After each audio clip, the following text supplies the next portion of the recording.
What's up, Anna fam? Today we're going to take a much deeper look into exactly what Ultra Instinct is doing behind the scenes for Dragon Ball Super. Unfortunately not tonight, but next week Goku will actually be mastering Ultra Instinct, activating one of the best and most dependable chain reactions the Dragon Ball franchise has come to be known for, explaining exactly what we've come to understand about Super Saiyan forms. There are expected upgrades of the form before it, and they've come to be known as changes in physical appearance and energy draining boosts in power, usually achieved by someone longing to get stronger who oftentimes finds that power in a very peculiar way, by copying Goku. And especially the forms we have now in Dragon Ball Super, where there's all these different colors instead of your average blonde-haired Super Saiyan, are still treated as normal types of Super Saiyan. By doing this, the creators are continuing to make some of the most awesome power-ups in all anime, but they're also creating upgrades that are very traditional. Now, this isn't necessarily a good thing or a bad thing, just that these transformations are sticking to a concept that's pretty much saying, if it ain't broke, don't fix it. Which is exactly what I mean by saying characters often find stronger power by copying Goku. The new transformations these secondary people attain will usually end with the same exact power Goku already achieved. Ordinarily, they'll even have the same physical changes as Goku's power-ups, because someone standing out aside from the main character should be avoided at all costs. But as Goku takes on the perfected version of Ultra Instinct, we see a new generation of anime creators changing up the game. Why is this happening? To give you an answer, we gotta figure out just what it is that Super Saiyan forms have suddenly become, especially for the secondary characters, because these transformations are no longer traditional Goku copycats. Instead, they've become radical symbols.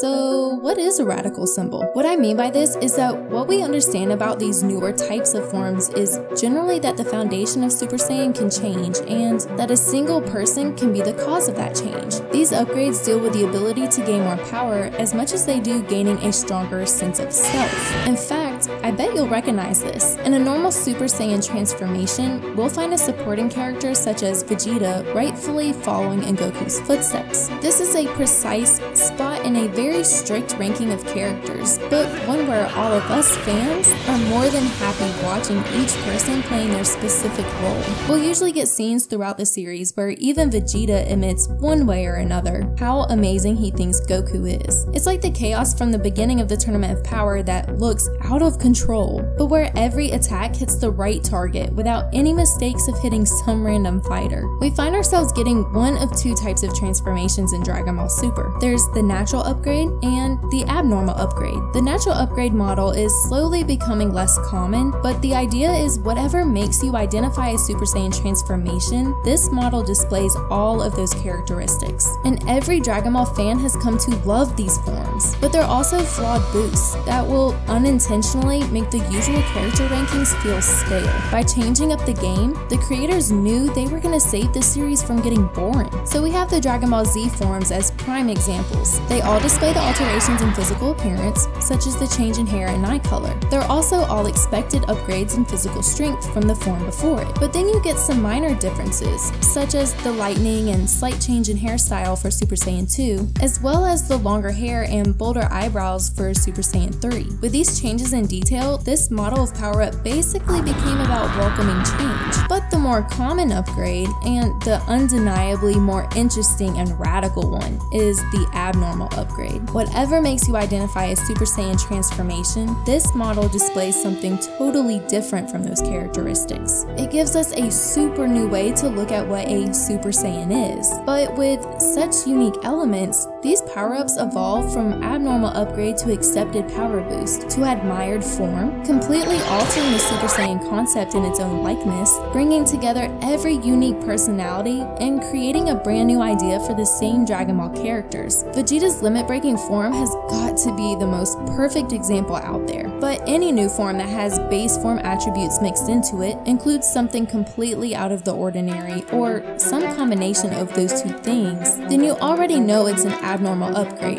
Changing up the game with the strict character ranking system Dragon Ball is so well known for. So the weakness that these upgrades are pointing out is in the sense of self for each individual character, not just in the added physical strength that they're looking for. Whether that's the normality of every single character achieving the same form as what Goku already has, the traditional spiky raised hair of every transformation, or the average anger-induced boost into a greater power. We're so used to these characteristics that the creators were basically able to use them to their advantage to make something ridiculous like the sudden massive boost from Super Saiyan 3 directly to Super Saiyan God feel totally acceptable. Why struggle through strenuous training to gain godly power when all you gotta do is conveniently find 5 people with even a tiny trace of Saiyan power to pour their hearts into you? Isn't that what all the other gods are doing? But you're probably wanting to ask me, are you trying to say all the forms in Dragon Ball Super are abnormal upgrades? They certainly appear to be, but take a closer look at Super Saiyan Blue.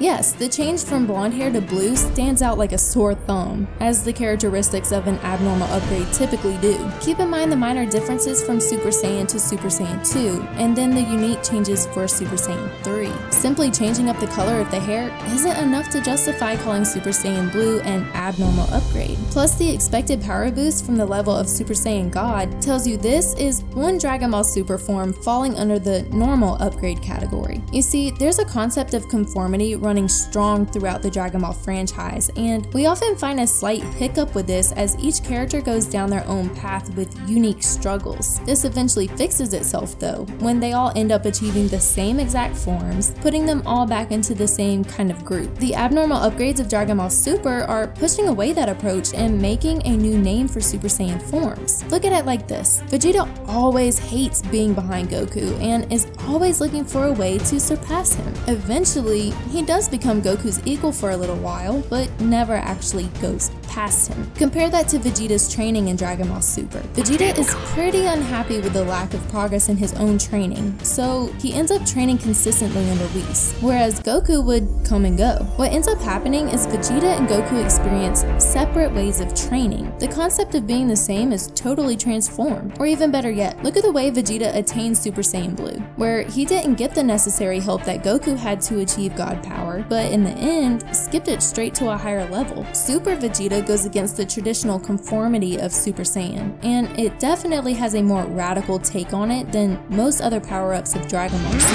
but it didn't lead to a unique form owned by Vegeta alone. In the Tournament of Power, on the other hand, Vegeta goes against his precise spot in the character rankings, and with his limit-breaking form, the whole conformity element between Goku and Vegeta is turned upside down. You see, lots of the ideas in Dragon Ball Super are meant to be seen as radical symbols because the creators of the earlier Dragon Ball shows simply weren't looking to change things up. The radical differences in this series has been at the center of the story from its very beginning. They brought in a fresh generation to give it a brand new spin. The Dragon Ball Super manga is even created by an old spin-off's author, who Toriyama chose himself to be his successor. In comparison, consider Dragon Ball GT, one of the most widely accepted spin-offs of the Dragon Ball franchise. If you watch just a few episodes, you can easily see how they still follow the same conformity theme. This show, the intended end of the Dragon Ball Super story, has quite a few flaws like, I don't know, poor character development, but the thing the show treats as similar to the canon Dragon Ball series is the natural rankings between Goku and everyone else. Vegeta even has to use a machine built by Bulma just to catch up to his friendly rival. His chances to be respected by training in a more respectable manner is then left in the dust while the show still found success. Now, did Toriyama expect something outside of his own mind to become so popular? Probably not. It's just an outcome that was bound to happen after making such a great story that deeply captures the hearts of kids. But what I think happened is he ended up gaining far more awareness about what radical changes could work for his creation that he had just never thought of before. Toriyama saw for himself the kids who grew up with his original series were ready to see their favorite characters in a different light, creating a brand new spin for Dragon Ball Super that consists of higher beings who hold powers untouchable by the regular hands of a mortal, and even more importantly, a new development for secondary characters. But isn't Goku still surpassing all of those characters with the mastered Ultra Instinct? Always remember, the idea of conformity will never be completely taken away from the Dragon Ball franchise, because there is still a need for for variance between the main character and all the other personalities, as is the same in any anime, manga, or just story in general. But it's no coincidence that the abnormal upgrades came at a time when the children who watched Dragon Ball and Dragon Ball Z had now become adults who see the world more complicated. Dragon Ball Super rightfully targeted not only kids, as is its traditional purpose, but also the adults that were born into the franchise. But there are also other reasons the creators did this. After all, we're talking about a brand new generation of artists and writers as well, who wanted to add something fresh to a classic. There's no better way to do that than to add more purpose to secondary characters and give them a name for themselves. But you know, giving a unique element to each individual person in the show isn't only something supporting roles have been benefiting from. What other mortal has been able to master, much less even access, an angel technique? There's a great chance secondary characters such as Vegeta, and especially Gohan, will attain Ultra Instinct at some point as well. And with that being said, the Ultra Instinct form is starting to look more and more like a natural upgrade. There aren't many changes from the original Super Saiyan form, only minor details. Same as with Super Saiyan 3 and Super Saiyan Blue, which are both natural upgrades. But here's the biggest and most decisive difference: speed. As Whis originally explained it, this is a technique used for avoiding all danger. There was no mention of any added strength, a requirement for a natural upgrade. How is Goku able to do this then?